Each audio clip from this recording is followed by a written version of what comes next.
G'day and welcome to module number 19 on ProfitMetrics. In any business there will always be a number of key performance indicators or KPIs that are critical to ensure that the business is tracking according to expectation. Some of the universal ones could include revenue, gross margin, net profit and debtor days. Then there could also be a bunch of ratios such as the liquidity ratio, the return on investment or the return on assets. You may be using some of these in your business and maybe some others I haven't even listed here. So the reason why these KPIs exist is because an assertion has been made that they measure a critical component of the business. That part's really important. That is, unless a critical component is measured, you have no reliable forewarning that something could be wrong with the thing that is being measured. Some of these indicators are what we refer to as leading indicators and others are lagging. The easy definition around this is a lagging indicator essentially measures a past event such as revenue achieved. They are generally easier to find and measure. Leading indicators are predictors of a later event, or you may refer to as a future event. For example, how many sales calls would be a leading indicator of revenue achieved a few months down the track?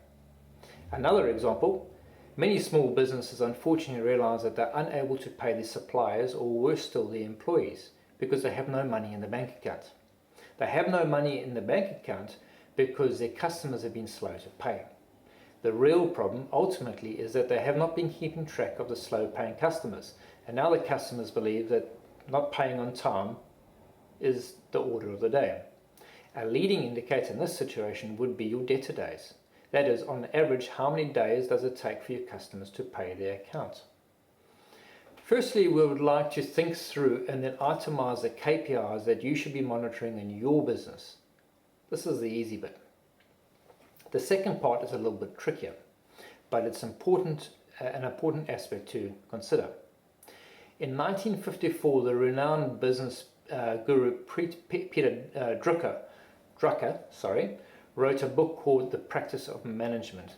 In it he states a quote that has been quoted zillions of times, and it is, "What gets measured gets managed." Really important. What gets measured gets managed.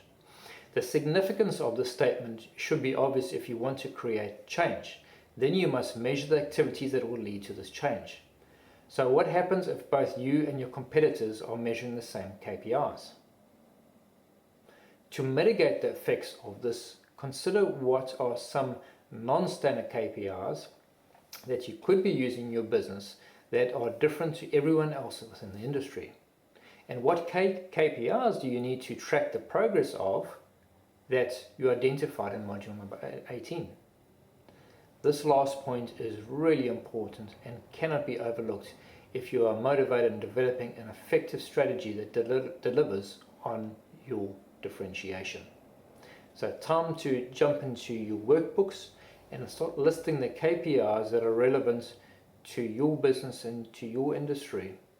And then on top of that, from your aspect of differentiation, are there any other KPIs that you should be measuring there that would allow you to deliver on those points of differentiation, simply because they're getting your attention?